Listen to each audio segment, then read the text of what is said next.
Joining me from Vail Mountain is Chris Rogers. How are you today? I'm doing well. How are you? Okay, and you're talking to us today about Safety Month, because all month long we've been kind of celebrating it, but you also wanted to tell us about some of the other rules on the mountain. We're de-chumpifying people, right? You know what I'm talking about, right? Absolutely. Yeah. So last week we talked a little bit about the 8 secrets of defensive skiing and snowboarding, and these are kind of some of our tips to help our instructors and our guests on the mountain have a great time and avoid injuries and ski around the mountain safely. You wanted to say de-chumpify. I did want to say de-chumpify. Okay, so what are some of those? Because this is really a good thing to follow, because if you're messing up in front of somebody, you can really mess up their day too. Right, so one of the big ones is leaving space. So always kind of leaving 3 to 4 seconds of time between somebody in front of you and yourself, and that gives you time to stop and react, and not really, if they make a drastic turn, you have time to avoid them. Right, because that can be really nerve-wracking, especially if you're an experienced skier or rider and you're going a little bit faster than those other people. That 4 seconds can really become a short amount of time very quickly. Exactly. Okay, space. Give everybody their bubble.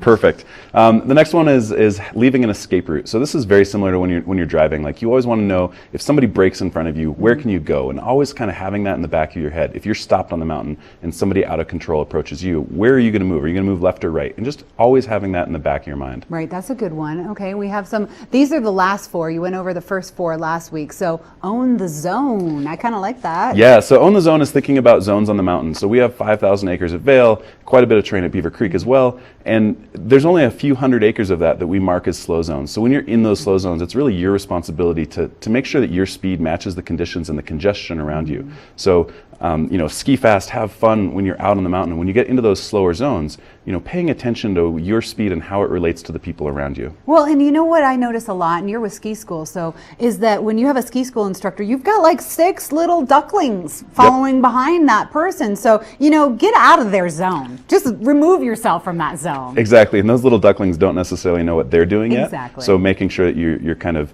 being the responsible one and leaving space for them. Yeah. Right. Okay, so we have one more, right? Yep, the last one. We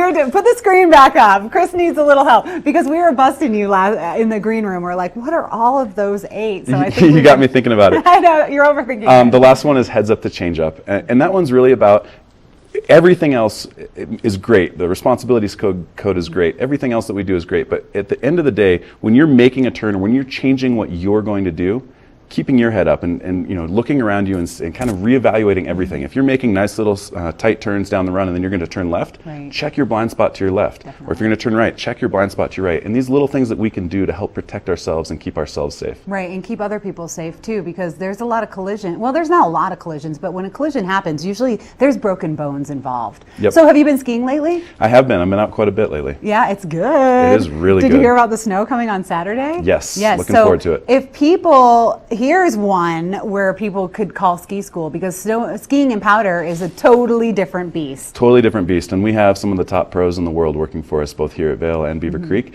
So yeah, it's a great opportunity to get out and get some tips on how maybe you can ski that fresh snow a little bit better.